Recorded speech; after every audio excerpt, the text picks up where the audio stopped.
مورد بعدی این هست که اردک‌ها به نیاسین، ویتامین نیاسین بسیار نیازمند هستند. سلام. امروز میخوام در رابطه با تغذیه اردک نکاتی رو خدمت شما دوستان عزیز ارائه کنم. همونطور که میدونید اردک و قاز جزو در واقع مرغابیسانان هستند. اینها حیوانات یا پرندگانی آبدوست هستند و در کنار آب رشد بیشتری دارند. دوستان بسیار زیادی پرسیده بودند که در مورد تغذیه اردک برامون اطلاعات بدید. ما استارتش رو در ویدیوهای قبلی زدیم. یه مقدارم در این ویدیو و در ویدیوهای آینده هم به صورت مشروح در مورد تغذیه اردک صحبت خواهیم کرد.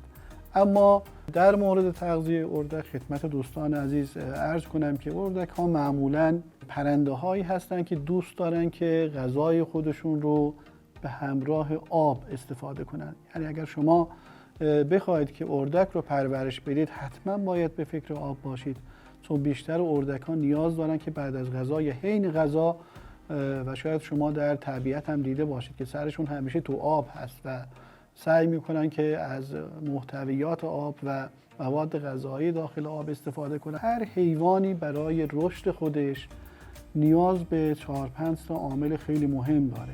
یکی از این عوامل پروتئین هست. عامل بعدی چربی ها هستند، کربوهیدرات ها هستند، مواد معدنی و ویتامین ها و بعد در واقع خود آب هست.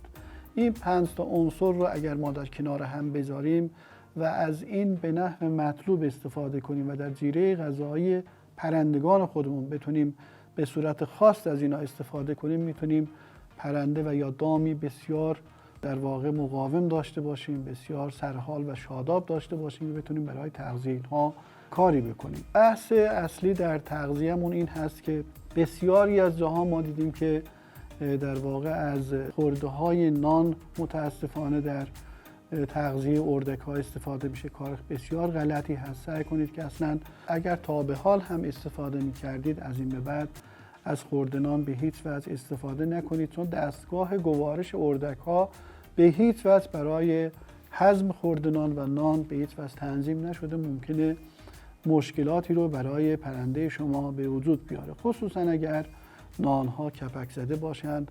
از این طریق مشکلات بیشتری رو هم براتون به وجود میارن. تغذیه اردک ها به 2 قسمت تقسیم میشه. یعنی اینکه ما در این 2 قسمت هم باید از علوفه ها استفاده کنیم و سبزیجات استفاده کنیم، هم باید از کنسانتره استفاده کنیم. اگر از این 2 تا به صورت متناسب در فارم خودمون استفاده کنیم، میتونیم در واقع اردک های خوبی داشته باشیم، اردک های سرحالی داشته باشیم که بتونن در 2 ماه وزن 3.5 کیلو رو ما بتونیم از اینها بگیریم. اما بحث این هست که چه نوع سبزیجاتی ما میتونیم برای اینها استفاده کنیم. شما میتونید از کاهو، تره، جعفری، نمیدونم هویج، سیب زمینی، از شلغم از اینا استفاده کنید. البته هویج و شلغم و سیب زمینی حتما باید پخته باشند. اینها اگر حوصلتون رسید که این کار رو انجام بدید، میتونید از این طریق اردک های خودتون رو تغذیه کنید و اگر نتونستید میتونید از سبزیجات دیگری که نیاز به در واقع پخت نداره از اونها استفاده کنید. در کنار اینها باید از کنسانتره ها هم استفاده کنید. چیزی که خیلی مهم هست، اگر پرنده های شما یا اردک های شما در فضای باز در حال چریدن هستند، یعنی که شما فضای بازی دارید، چمنزار هست یا علوفه های بهتری دارید، 40% هزینه های شما در مورد تغذیه پایین میاد. یعنی 40% هزینه‌هاتون رو از این طریق کاهش میدید. مورد بعد این هست که اردک ها به نیاسین، ویتامین نیاسین بسیار نیازمند هستند. سعی کنید که این رو برای اردک تأمین کنید. مواد معدنی و مواد ویتامینی رو در جیره غذایی اردک حتما در نظر بگیرید، خصوصا نیاسین. اگر تونستید یه مقدار این رو در جیره های غذایی اردک ها بیشتر کنید. مورد بعد این هست که دوستان سعی کنید که در اطراف فارم خودتون و محیط خودتون این سری از در واقع علوفه ها رو سعی کنید که نداشته باشید. یکی شوکنان هست که بسیار سمی و خطرناک است.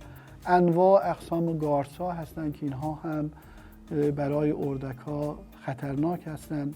برخی از علوفه ها هستند که اصلا مثل دانه خارشتر یا خود خارشتر بعد گیاه خارشتر برای اردک‌ها اصلا مناسب نیستند، ممکن است آسیب برسونن به اردک‌ها.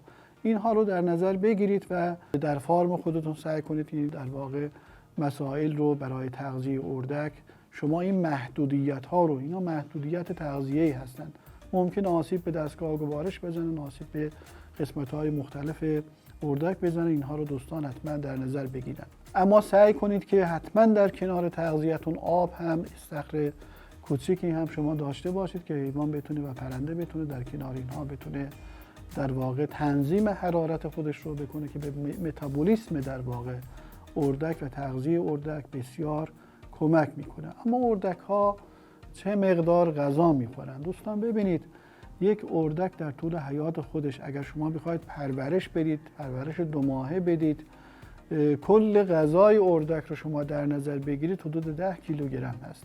یعنی ضریب تبدیل اردک رو شما بخواید در نظر بگیرید بین 3.7 تا 3.8 دهم هست و این حدودها، یعنی اگر شما رعایت کنید 10 کیلوگرم یک اردک از دوران جوجگی تا پایان پرواربندیش که 2 ماه هست و 8 هفته است، شما اردکی خواهید داشت با وزن 3.5 کیلوگرم. یعنی اگر محاسبه کنید میبینید که ضریب تبدیلش 3 و خورده‌ای هست. اینم باید دوستان مد نظر قرار بدن. مورد بعدی در تغذیه اردک بحث در واقع بازاریابی و بکر بودن زمینه‌های پرورش اردک است.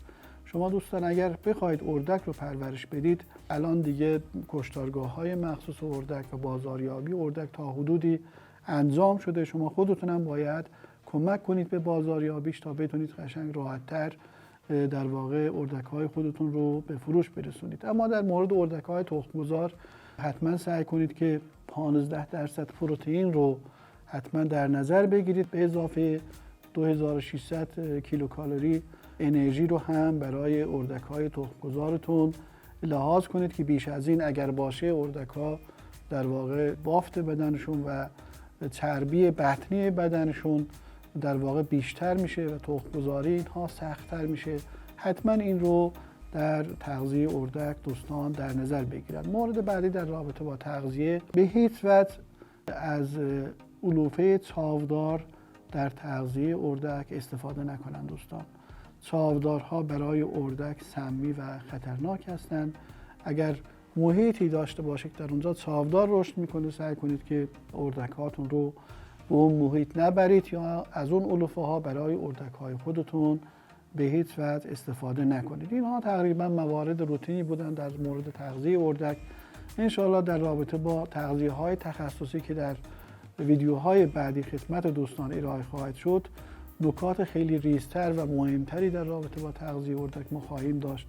بحث بازاریابی اردک رو مورد بررسی قرار خواهیم داد و میتونن دوستان از این طریق پیگیر مطالب تغذیه اردک از طریق این ویدیوها باشن. خیلی ممنون که تا آخر ویدیو با ما همراه بودید. ما رو به دوستان خودتون معرفی کنید. سیو و شیر و لایک یادتون نره. اگر نظری داشتید حتما برامون کامنت کنید تا بتونیم در اسرع وقت به سوالات شما عزیزان پاسخ بدیم. خیلی ممنون. خدا نگهدارتون.